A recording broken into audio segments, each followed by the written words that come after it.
नेहमीप्रमाणे 5:30ला office सुटल्यावर परतीची 5:44ची बोरावली fast local पकडून मी घरी निघालो. ट्रेनमध्ये असताना माझ्या मित्राचा राजेशचा मला फोन आला. म्हणाला, मला थोडी शॉपिंग करायची आहे. तू मालाडला उतरल्यावर थोडं थांब. मी आलोच. मी हो थांबतो म्हटलं. मालाड स्टेशनच्या बाहेर अगदी समोरच मिठाईवाल्याचे दुकान आहे. उजवीकडे पानपोई आहे आणि बाजूलाच पार्किंगसाठी आडवे लोखंडी अँगल लावलेले आहेत. त्यावर चढून मी राजेशची वाट बघत बसलो. एक 70-75 वयाचे गृहस्थ, डोळ्यांवर जाड भिंगाचा चष्मा, थोडे मळकटलेले सदरा धोतर नेसलेले माझ्या जवळ आले. मी त्या लोखंडी अँगलवर 3-4 फुटांच्या उंचीवर बसलेलो असल्याने त्यांनी माझे गुडघे धरले आणि म्हणाले, ए बाबा, एक वडापाव घेऊन दिलास तर बरं होईल. ते आजोबा नेहमीच्या भिकाऱ्यांमधले वाटत नव्हते किंवा ते रोज भीक मागत असतील असंही त्यांना बघून वाटत नव्हतं. अचानक एक वयोवृद्ध माणसाने पाय धरल्यावर मला एकदम अवघडल्यासारखं झालं.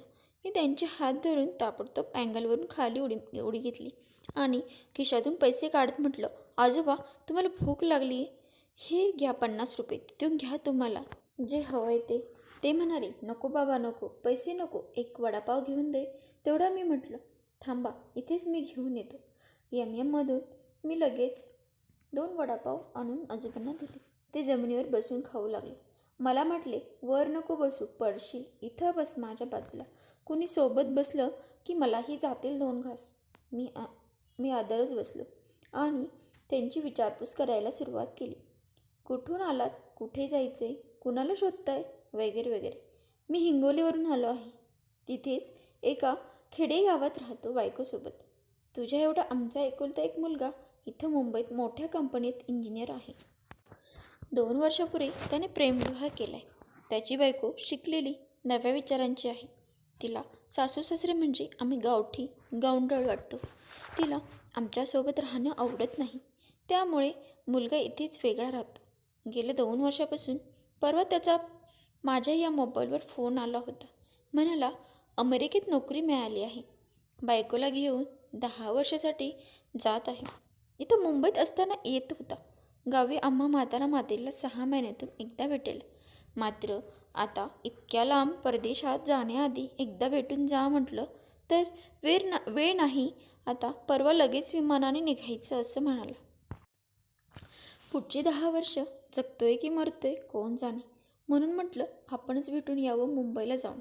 काल संध्याकाळपासून मी या मुंबईत विमानतळ शोधतो. पण इथे मालाडमध्ये विमानतळ नाही असं म्हणताय. इथले लोक. मी म्हणालो, बरोबर म्हणताय. लोक इथं मालाडला नाहीत, सांताक्रूजला आहे एअरपोर्ट.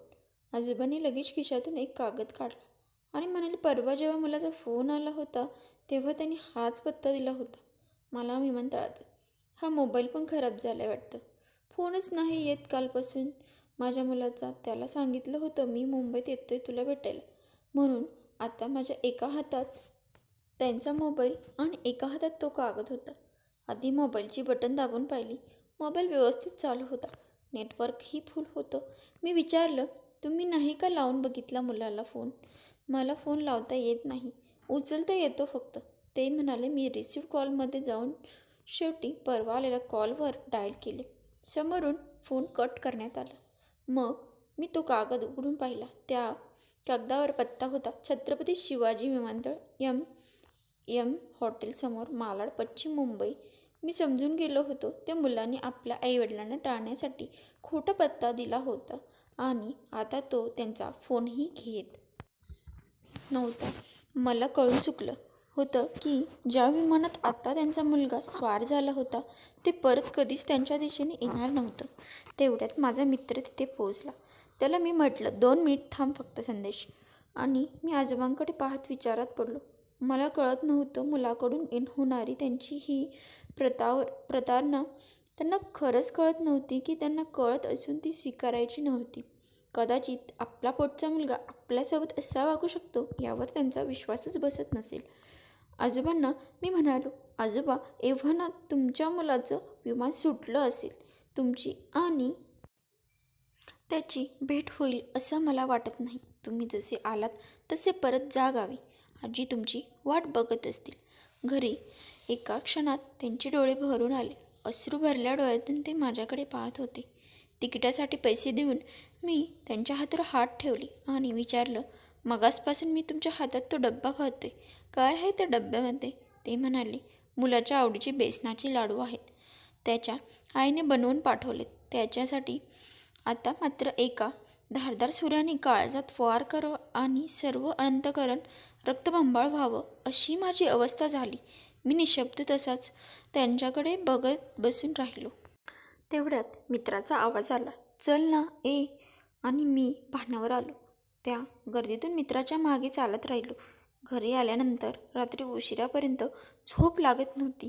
राहून राहून एकच प्रश्न पडत होता, आपल्याकडे एका वडापावची भीक मागणारा भुकींनी हतबल झालेला तो माणूस आपल्या मुलासाठी आणलेला त्या लाडवांच्या डब्यातल्या एक लाडू खाऊ शकत नव्हता. इतकं प्रेम